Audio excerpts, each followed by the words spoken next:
stayed hurt for so long that healing started feeling like somewhere I didn't belong.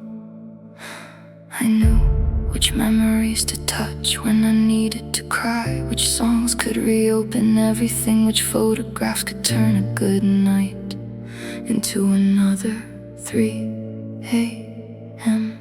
I said I wanted peace, but every time peace arrived I found a reason to leave it. Maybe I wasn't afraid of pain anymore. Maybe I was afraid of who I'd become without it.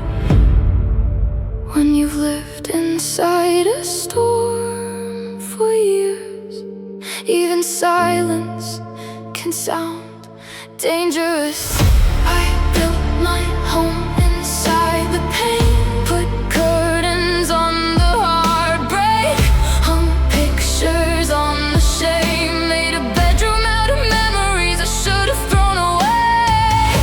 I built my home inside the pain, then wondered why happiness always felt like a stranger at my door. Tell me if suffering is all you've known. Does healing feel like leaving home?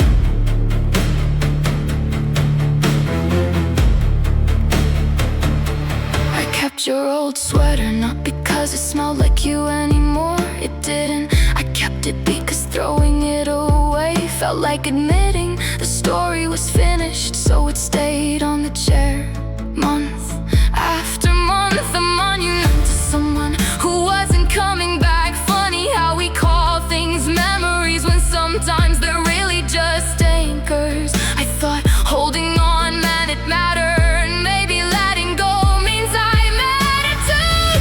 I built my home inside the pain, locked every window, called darkness privacy, called isolation peace. I built my home inside the pain, and whenever someone tried to love me, I made them prove they weren't you.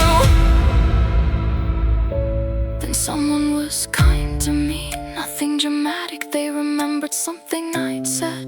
They called when they promised they didn't disappear when I became quiet, and somehow that terrified me more than being abandoned. Because chaos, I understood consistency. I kept waiting for the trick. That's when I realized I hadn't only survived what happened, I'd memorized it. I'd started using old pain as instructions for new people. Trauma can teach you how to survive a burning house, then convince you every room smells like smoke. I started opening windows, metaphorically at first, and literally one morning I pulled the curtains back and sunlight touched places I kept dark for years. Nothing exploded, nobody left. The world didn't punish me for feeling okay. I actually laughed, then immediately felt guilty. That's when I understood how deep the wound went. I had mistaken suffering for loyalty to everything I survived. But healing doesn't betray the person who suffered, it proves they survived. I built my home inside the pain, but tonight I opened the door. I let a little light touch the walls. I decorated with regret. I built my home inside the pain, but maybe a home isn't somewhere you're supposed to hurt forever. I threw away the sweater, then pulled it back out of the trash, then laughed at myself through tears. Healing is embarrassing like that. 1 minute you're ready, the next you're negotiating with an old shirt. Eventually I folded it, held it one last time, not because I wanted you back, because I wanted to say goodbye to the version of me who waited. Then I let the trash bag close, nothing magic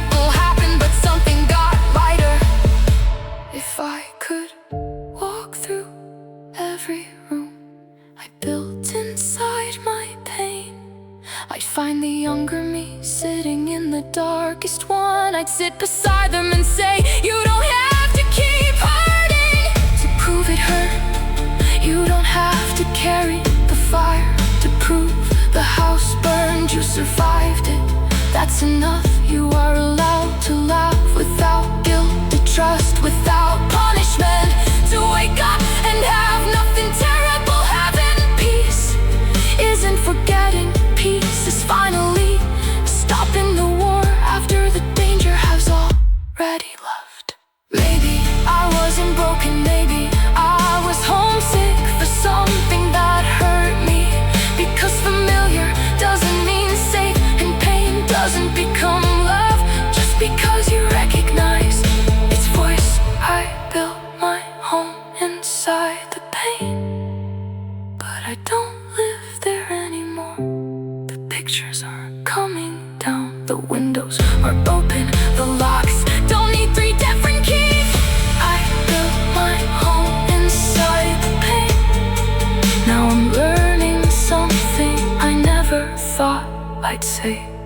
Peace can feel unfamiliar without being wrong. Happiness can feel frightening without being temporary. And healing can feel like losing yourself until you realize you're finally meeting the person pain wouldn't let you become. Sometimes I visit, not physically, in my head, the old rooms, the memories, the old conversations I rehearse.